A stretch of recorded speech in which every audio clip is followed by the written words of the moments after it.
नमस्कार मित्रों, हमारे YouTube चैनल एस्ट्रो दुनिया में आपका स्वागत है।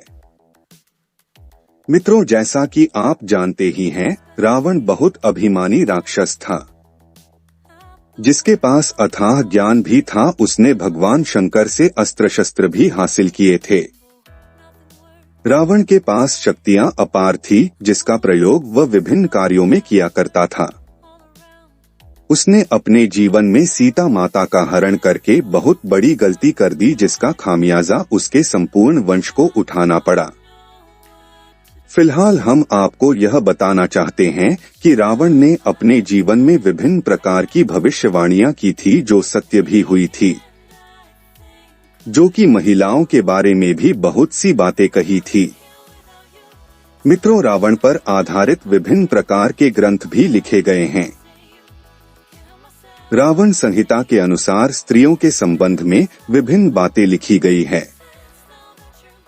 जिसमें अच्छी औरतें और पूरी औरतें दोनों का वर्णन किया गया है। लेकिन आज हम इस वीडियो के माध्यम से आपको भाग्यशाली औरतों की पहचान करने के लिए 3 ऐसे लक्षण बताने वाले हैं, जिसको आप यदि जान लेते हैं तो किसी भी प्रकार के धोखे से बच सकते हैं। नंबर 1, मित्रों, भाग्यशाली औरत उसे कहा जाता है जो अपने पति की हर बात माने, अपने पति की सेवा करें और अपनी पतिव्रता का पालन पूर्णतया करें, पति के सिवा किसी को ना देखें, अपने पति का ही सब कुछ प्रयोग करें, दूसरों की वस्तुओं को देखकर तनिक भी इच्छा ना जाहिर करें।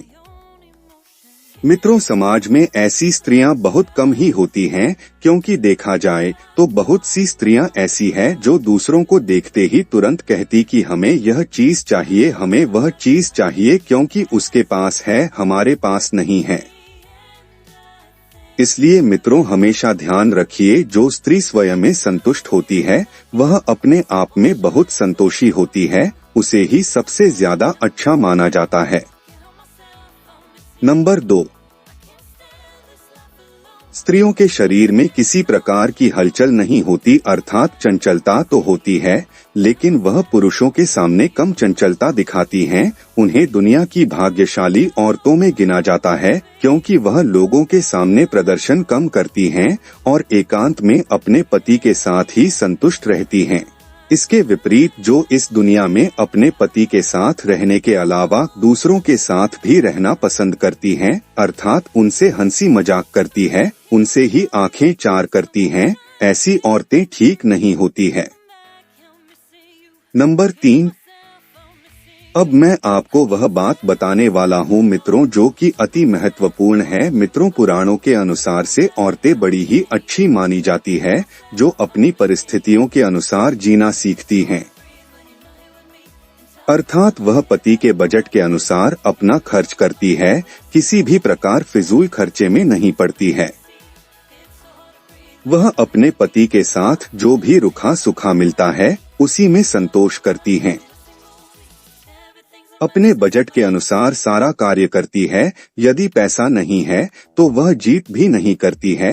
लेकिन इसके विपरीत बहुत सी महिलाएं ऐसी होती हैं जो अपने खर्चे के लिए जिद करती हैं। पति उसे चाहे जहां से लाकर दे, चाहे वह चोरी का पैसा ही हो, उसे अपने शौक पूरा करने से मतलब होता है।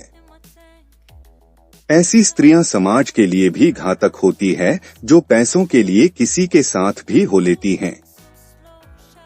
स्त्रियों को शास्त्रों में लालची कहा गया है। लालची स्त्रियां किसी की नहीं होती, उन्हें किसी भी प्रकार की पवित्रता भी नहीं होती है। उम्मीद करते हैं आपको यह जानकारी अच्छी लगी होगी। बहुत बहुत धन्यवाद मित्रों।